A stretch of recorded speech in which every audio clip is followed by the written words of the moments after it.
Have you ever been in a situation where someone has wronged you, insulted you, or said something untrue about you? What is your first instinct? To try to explain, to want everyone to know the truth, to know that you are not wrong. But you know what? The more you try to prove it, the worse you make things. Because in this world, there are people who don't care about the truth. They only care about how you react. They want to see you confused. They want you to lose control. They want to turn your emotions into evidence of their lies. And that's when you start losing, and you don't even know you're playing a game. But if you stop, if you stay silent, if you don't react at all, what happens? Karma begins to do its work. Imagine a snake biting its own tail. The more it struggles, the deeper the wound becomes. But when it stops, nature begins to heal. Or like an echo in the mountains. Whatever you shout into it, it will echo back to you.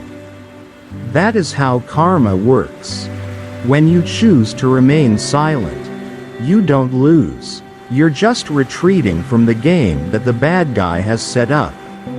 And in that silence, the lies start to backfire. The schemes start to show. And the person who harmed you will have to face the consequences of their actions. I know it's not easy.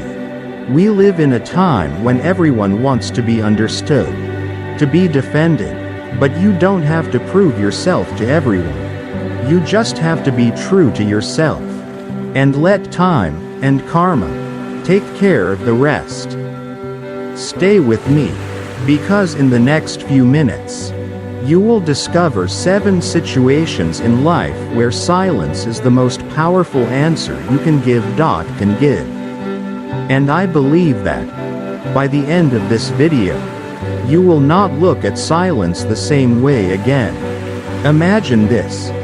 You wake up one day, go to work, and suddenly, something feels different. Your coworkers' eyes change. Conversations stop when you walk in. And then you find out, someone has been making up stories, lying about you. Do you feel angry? Upset? Yes. And what is the first thing you want to do? Is to justify, to explain, to make it clear to everyone. I didn't do that. But you know what usually happens? The more you try to prove something, the more you get dragged into the mud of lies. The more you speak up, the more curious people become. Where there's smoke, there's fire, right? And so, the lie, no matter how unfounded, begins to gain weight. Because the gossip monger isn't looking for truth. They're looking for control. They want you to be shaken, to lose your cool, to play their game. And if you react instinctively, you've fallen right into that trap. But wise people will not play a game they do not need to win. Stoic Marcus Aurelius once said, "If it's not right, don't say it. If it's not right, don't do it. And neither do you. You don't have to respond to every untruth. Because the truth, it has a deadline. It doesn't need to be shouted. It just needs time." I remember a friend of mine, let's call him James, who was falsely accused at work.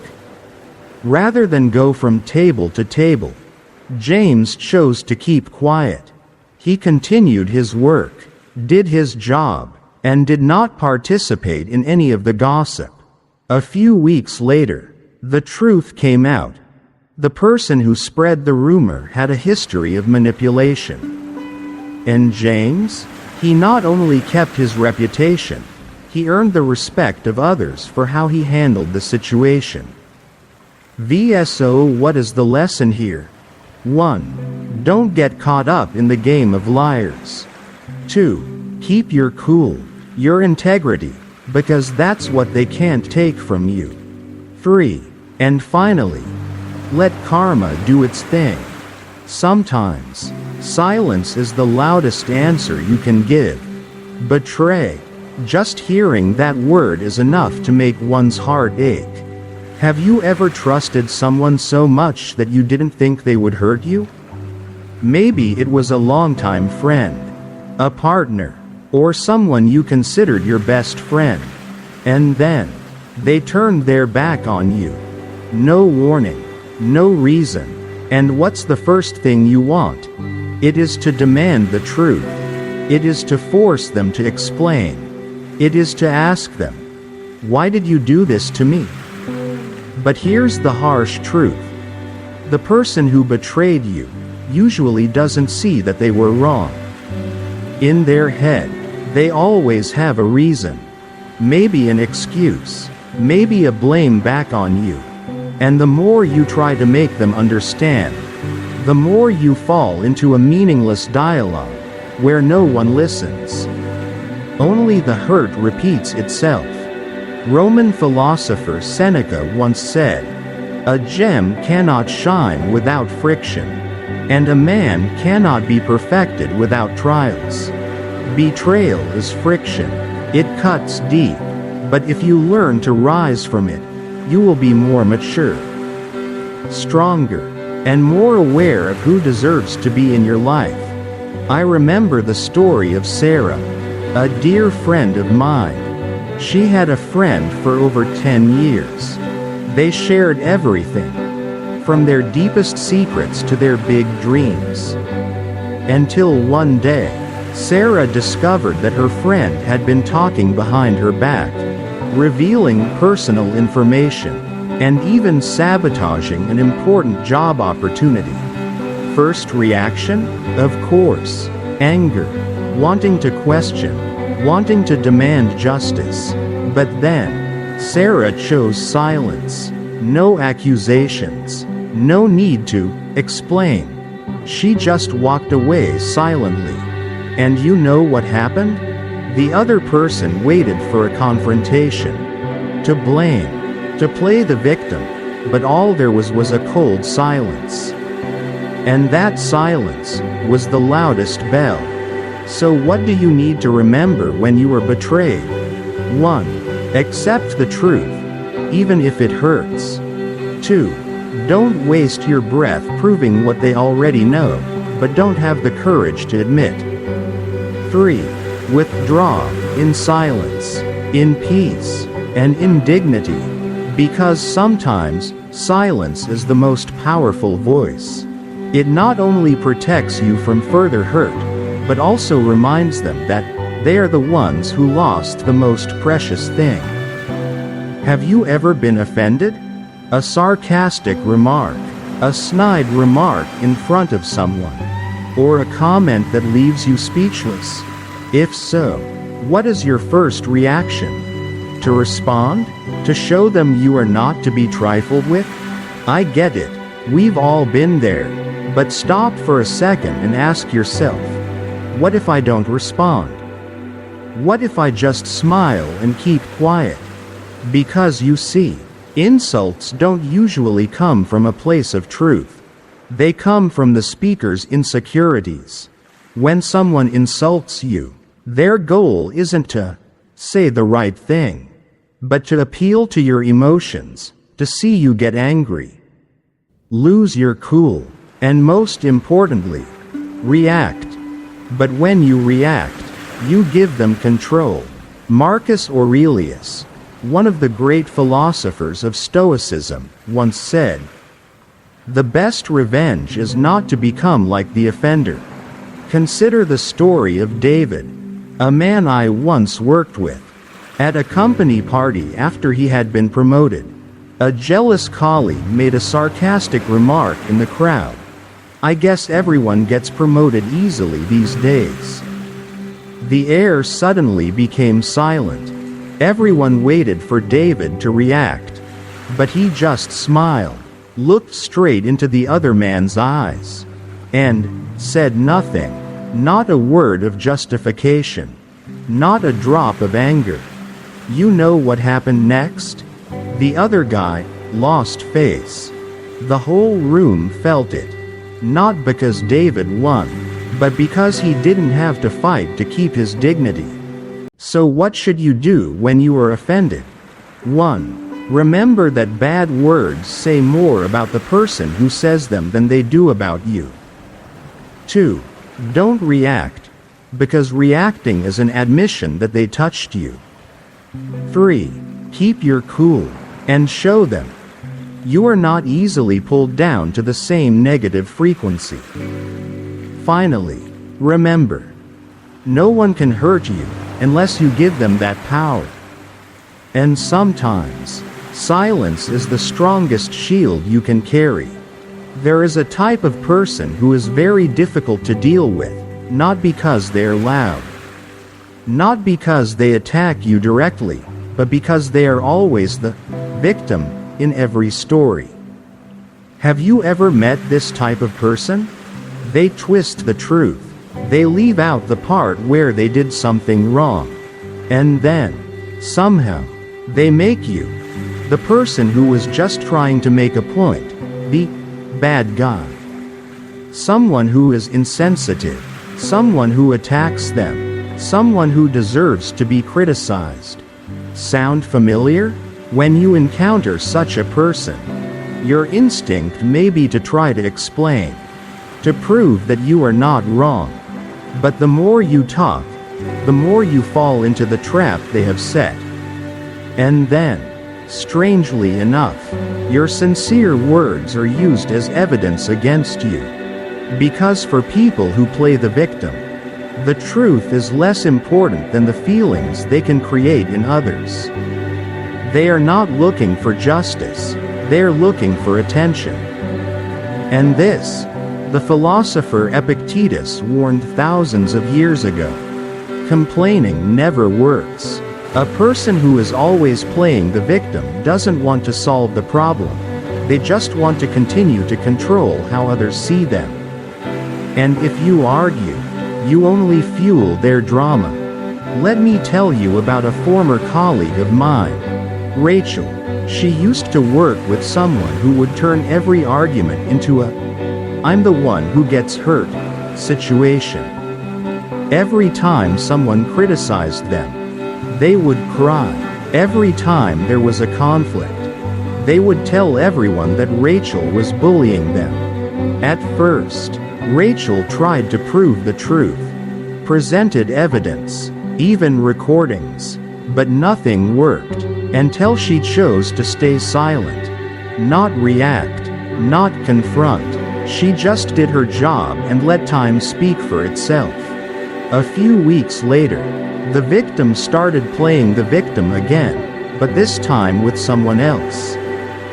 Then someone else, and by then, everyone was starting to see the pattern. Slowly, the mask fell off, and the truth revealed itself. So what should you do when faced with this type of person? 1. Don't argue, because you will always be the loser in the eyes of outsiders. 2. Stay calm, stay grounded, and don't let your emotions get the best of you. 3. Trust in time, because repetition will automatically reveal the truth. End with a simple one. You don't have to shout to let people know you're right. You just have to stand your ground and let time take its course. There is a very sad but also very true thing in life. The harder you try to be appreciated, sometimes, the more you are looked down upon. Have you ever been in a relationship, be it romantic, friendship or work, where you always take the initiative? Always the one who texts first, asks first, helps first, but never gets anything in return? And you wonder, am I doing something wrong? No, you are not doing anything wrong. You are just giving your value to people who do not know how to appreciate it. We grow up believing that if you're kind, if you give enough, people will notice and appreciate you. But it's not that simple. People don't appreciate what's always there. They think you'll never leave, And when that happens, they take you for granted. And then you fall into a vicious cycle. The more you give, the less they give back. The more you try to prove your value, the less they value it. Philosopher Seneca once said, "Time is what will reveal the truth." And yes, you don't have to shout to make someone see you as worthy. You just have to step back and let silence do the talking. I want to tell you a story about Jake, a kind man. Always a people person, he was the type of person who always asked after his friends. Always remembered their birthdays, always willing to help. But one day, he realized, if he didn't take the initiative, no one would ask after him. Instead of blaming, Jake chose to retreat. No words of blame, no words of anger, just stopped. And guess what happens? The ones who are sincere, they notice the absence. They reach out to you, ask questions, connect, but the ones who only know how to receive, disappear. And that is the answer. So if you feel unappreciated, 1. Don't explain anymore. 2. Watch how they react when you stop trying. 3. Let your absence teach them lessons that your presence cannot. Because in the end, if someone doesn't recognize your value when you're there, they need to learn it by your absence. There are people who, without you doing anything, will find a way to provoke you. They throw out ambiguous statements, harsh sarcasm, not to give advice, not to build, but to make you lose control. Have you ever met that type of person? They know your buttons. They know how to make you angry, react, and even lose your self-esteem in front of others.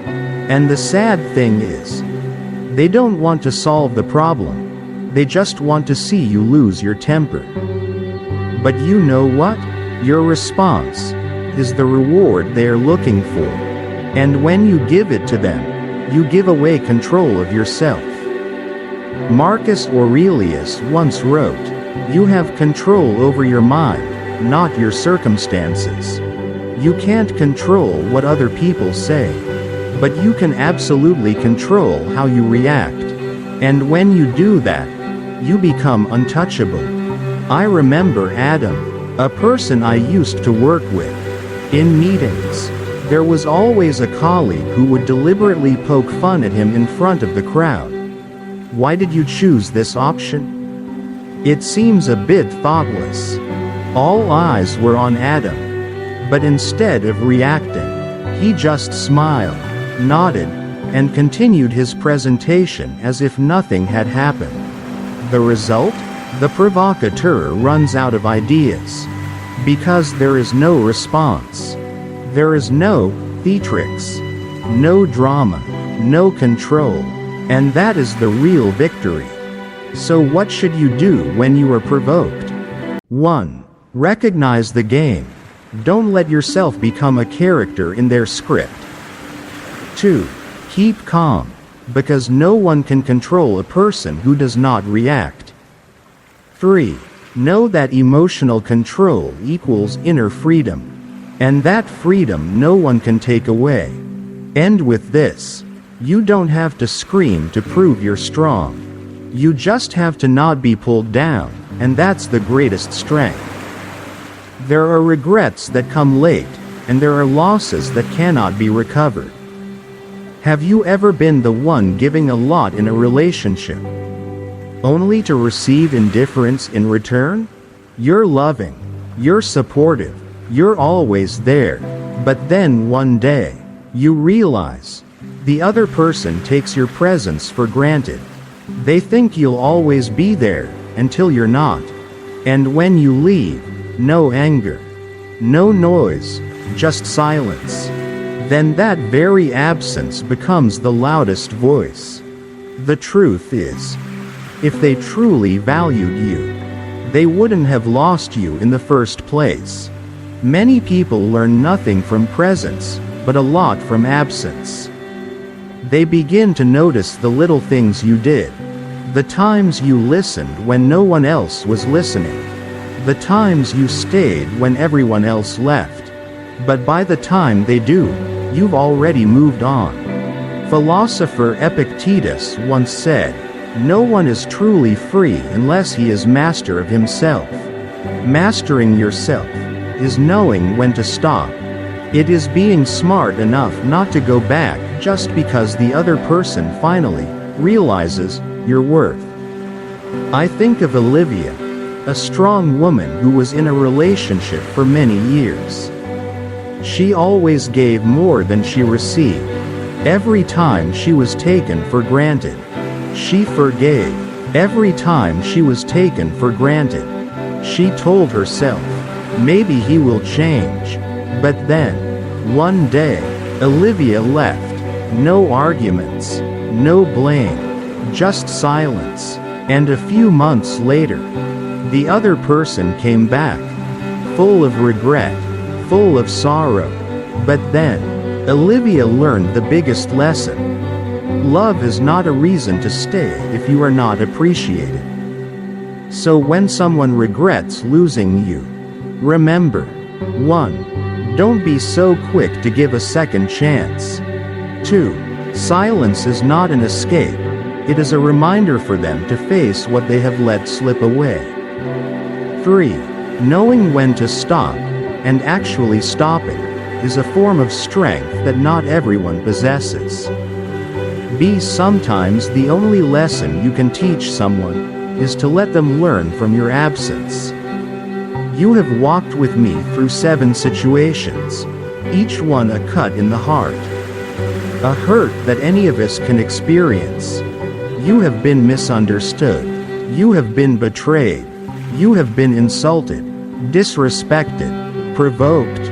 And what's the first thing you want to do? Is react, is defend yourself, is prove yourself right.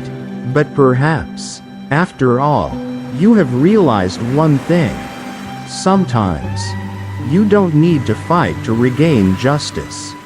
Because time and truth always have a way of speaking for themselves in unexpected ways.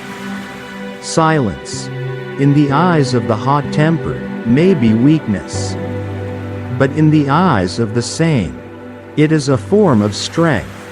For those who choose silence do so not because they cannot speak, but because they have learned what is worth speaking about, and what should be left to karma. You don't have to run around correcting every false story about yourself. You don't have to try to hold on to someone who has intentionally let you go. You don't have to win in the eyes of everyone, as long as you don't lose yourself. Your silence is not surrender. It is a refusal to engage in unworthy battles. Your silence is not a lack of strength. It is the clearest expression of inner strength and character. Stoicism does not teach you to protest with a roar. It teaches you to win with calmness. Because in that silence, the liar will reveal himself. The traitor will feel the loss. The offender will find himself abandoned in the space they once controlled. And you are still standing. You don't need to shout loudly, because the truth doesn't need a loudspeaker. It just needs time. Remember, karma doesn't need your help. You just have to retreat, at the right time, and in the right way. And then, silence is no longer the absence of words, but it is presence and is full of the power of intelligence, of self-respect, and of a person who has learned to master himself. If you are still carrying unnamed wounds, remember, you don't have to shout to prove yourself right. Sometimes, silence is the loudest voice, louder than any excuse. Thanks for sticking around until the end. If you see yourself in any of the stories I've shared, leave a comment below. I'm always reading and listening. Don't forget to like, Subscribe and turn on the notification bell, so you don't miss the next videos, where you will find peace, inner strength, and wisdom from Stoic philosophy. And if you know someone who needs to hear this, please share this video with them. Because sometimes, a moment of silence can change a life.